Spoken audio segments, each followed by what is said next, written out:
जय श्री कृष्ण दोस्तों, विज्ञान भैरव तंत्र में आपका स्वागत है। ओम नमः शिवाय। आज हम भगवान शिव द्वारा दी हुई 5वीं ध्यान विधि की चर्चा करेंगे।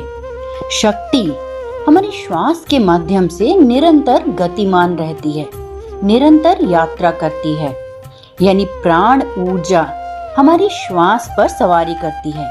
श्वास जब भीतर जाती है तो शक्ति भीतर उतरती है, श्वास जब बाहर जाती है तो शक्ति बाहर उतरती है। भीतर और बाहर ये निरंतर चलती ही रहती है। पर जब हम अपनी श्वास पर ध्यान देना आरंभ करते हैं तो हम देखते हैं कि हमारी श्वास जब हृदय से बाहर की ओर यात्रा करती है तो वो सूक्ष्म से और भी अति सूक्ष्म हो जाती है। और इसी तरह जब यह मूलाधार चक्र से चलकर सहस्त्रार चक्र तक पहुंचती है तो वहां तक पहुंचते पहुंचते ये सूक्ष्म से सूक्ष्मतर होती जाती है, जो सूर्य एवं चंद्रमा की किरणों के समान प्रकाशित हैं। इस विधि के द्वारा शिव कहते हैं कि अपना ध्यान अपनी भौहों के बीच केंद्रित करें, अपने मन को किसी भी द्वैतवादी विचार से मुक्त रखें, अपने रूप को अपने सिर के ऊपर तक श्वास सार से भर दें और वहां उज्जवल स्थानिकता में डूब जाएं। ओशो ने यह विधि बहुत ही सरलता से और एक यूनानी दार्शनिक पाइथागोरस के माध्यम से समझाई है। जब महान यूनानी दार्शनिकों में से एक पाइथागोरस एक आध्यात्मिक स्कूल में प्रवेश लेने के लिए मिस्र पहुंचे तो उन्हें यह कहकर मना कर दिया गया कि जब तक वह उपवास और सांस लेने के एक विशेष प्रशिक्षण से नहीं गुजरते उन्हें स्कूल में प्रवेश की अनुमति नहीं दी जा सकती। तब पाइथागोरस कहते हैं कि मैं ज्ञान लेने आया हूँ, किसी तरह के अनुशासन के लिए नहीं। लेकिन उस स्कूल के अधिकारियों ने कहा कि हम आपको तब तक ज्ञान नहीं दे सकते जब तक आप अलग ना हो जाएं। और वास्तव में हमें ज्ञान में बिल्कुल भी दिलचस्पी नहीं है, हम वास्तविक अनुभव में रुचि रखते हैं। कोई भी ज्ञान तब तक ज्ञान नहीं है जब तक कि उसे जिया और अनुभव न किया जा सके। और इसीलिए आपको 40 दिनों का उपवास करना होगा और लगातार एक निश्चित तरीके से सांस लेनी होगी, कुछ बिंदुओं पर एक निश्चित जागरूकता के साथ। कोई दूसरा रास्ता नहीं था, इसलिए पाइथागोरस को इस परीक्षण से गुजरना पड़ा। 40 दिन के उपवास और श्वास लेने के सजग और सावधान रहने के पश्चात उन्हें स्कूल में प्रवेश की अनुमति दी गई। और ऐसा कहा जाता है कि पाइथागोरस ने कहा कि आप पाइथागोरस को अंदर नहीं आने दे रहे हैं, मैं एक अलग आदमी हूँ और मेरा पुनर्जन्म हुआ है। आप सही थे और मैं गलत था, क्योंकि तब मेरा पूरा दृष्टिकोण बौद्धिक था और इस शुद्धि के माध्यम से मेरे अस्तित्व का केंद्र बदल गया है और यह बुद्धि से हृदय में आ गया है और अब मैं चीजों को महसूस कर सकता हूँ। जानना नहीं चाहेंगे कि वो कौन सा परीक्षण था? जी हाँ, वह 5वीं तकनीक की यही विधि थी जो पाइथागोरस को दी गई थी। 5वीं विधि में शिव कहते हैं, भौहों के बीच ध्यान रखें, मन को विचार से पहले रखें, अपने रूप को श्वास सार से सिर के ऊपर तक भरें और वहां प्रकाश के रूप में बहने दें, बरसने दें। यह वही विधि थी जो पाइथागोरस को दी गई थी। पाइथागोरस इस विधि को लेकर ग्रीस गए और वास्तव में वे पश्चिम में समस्त रहस्यवाद के स्रोत बन गए। वे पश्चिम में समस्त रहस्यवाद के जनक हैं। यह विधि अत्यंत गहन विधियों में से एक है और हमें इसे समझने का प्रयास करना चाहिए। भौहों के बीच अवधान।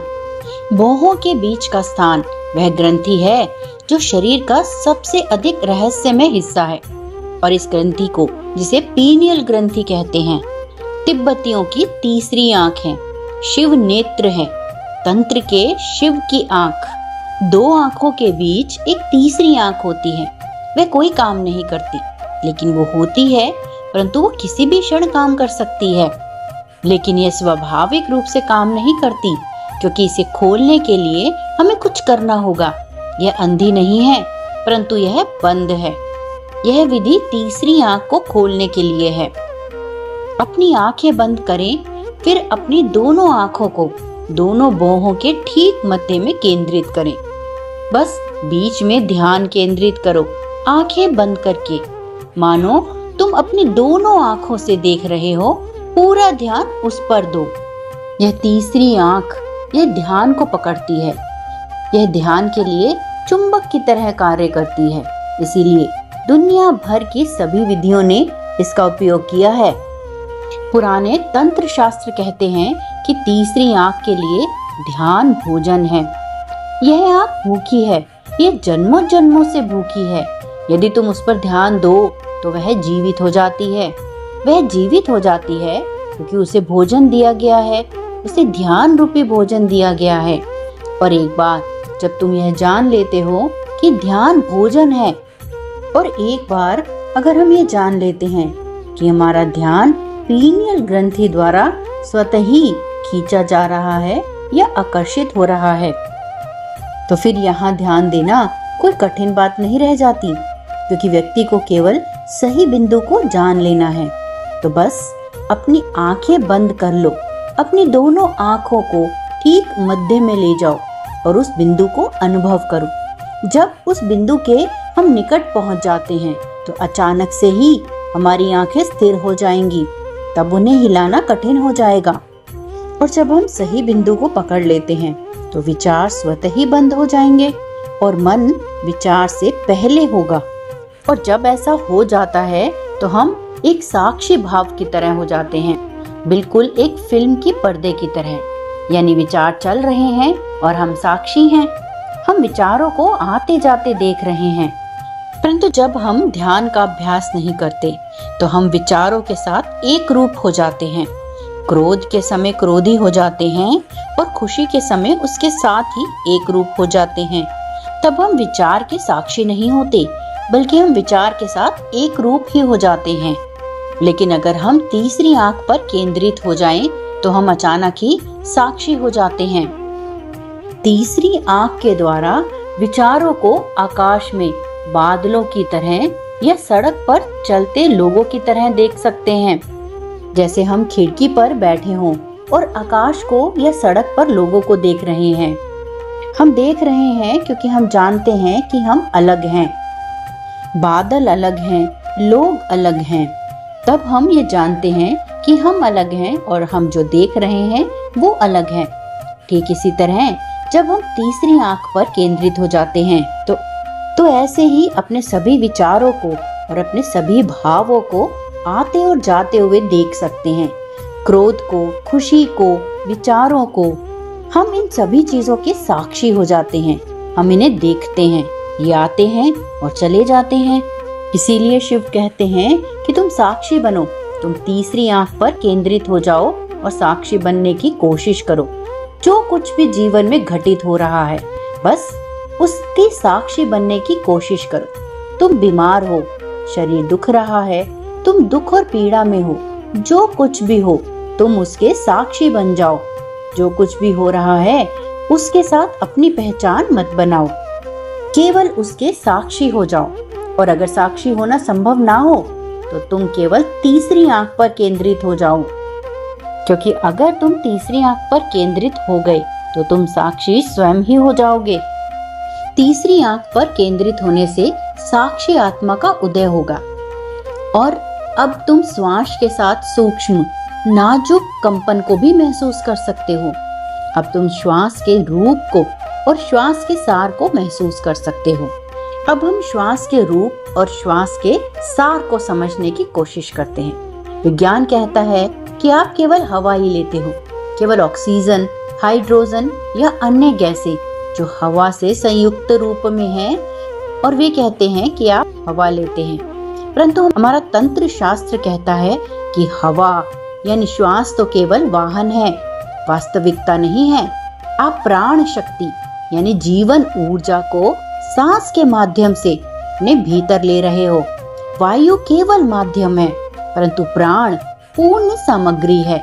आप प्राण ही सांस में ले रहे हैं, केवल हवा नहीं। सांस लेना केवल हवा नहीं है और इसे कई आधुनिक शोधकर्ताओं ने भी महसूस किया है। विशेष रूप से एक नाम का उल्लेख करना बहुत आवश्यक है, विल्हेम रीच, एक जर्मन मनोवैज्ञानिक, जिन्होंने इसे ऑर्गन ऊर्जा कहा। यह प्राण जैसी ही चीज है। वे कहते हैं कि जब आप सांस ले रहे होते हैं तो हवा सिर्फ कंटेनर होती है और उसमें एक रहस्यमयी तत्व होता है जिसे ऑर्गन या प्राण या एलाइन वाइट कहा जा सकता है, लेकिन यह बहुत ही सूक्ष्म है, वे भौतिक नहीं है। हवा भौतिक है, कंटेनर भौतिक है, परंतु हवा के माध्यम से जो तत्व हमारे भीतर जा रहा है वो प्राण ऊर्जा है। विल्हेम रीच ने बहुत प्रयोग किए, लेकिन उन्हें पागल समझा गया। विज्ञान के अपने ही अंधविश्वास हैं और विज्ञान बहुत रूढ़िवादी है।